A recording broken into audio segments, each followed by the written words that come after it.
We're looking at a rare photo of one of the first outdoor film lots in history, located right at Broadway and Dyckman Street in Inwood, capturing a moment when the industry was just starting out, long before anyone looked to the Hollywood Hills.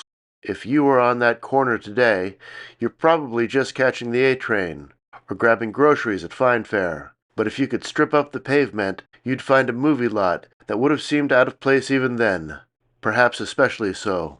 In this grainy image, open-air stages where the work actually got done come to life. You can see primitive wooden platforms with canvas fly walls and elegant dining room chairs sitting out of place on bare floorboards, looking out onto a dirt yard.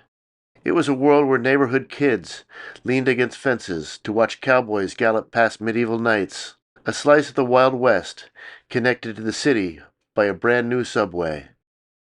A landscape of saloons and construction, punctuated by occasional dynamite blasts. Right across from where the Fine Fare sits today, Wild Bill Steiner set up Yankee Studios. Between 1909 and 1912, it was a powerhouse, churning out dozens of titles, like The Monogrammed Cigarette and The Taxicab Mystery, before folding into Carl Laemmle's Universal. Laemmle was a renegade upstart, a rebel, if you will, who liked to poke a stick at Thomas Edison's movie trust whenever he could. His most lasting move happened right here. He started giving actors credit. By putting Florence Lawrence's name up in lights, Laemmle effectively invented the Hollywood star system on this very corner. This place was a factory for the Wild West, a spot known as Dyckman Hill, where Western thrillers were ground out by the score. These reels were directed by pioneers like Thomas Ince, but filming here was a constant scrap with the modern world. The crew had to hide trolley poles behind teepees or rely on a young lookout named Wallace Reid. Before he was a matinee idol, Reid's job was to holler, "Cut!"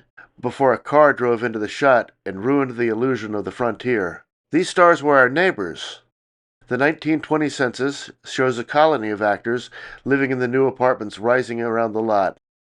Silent film star Marion Swain lived on West 204th Street.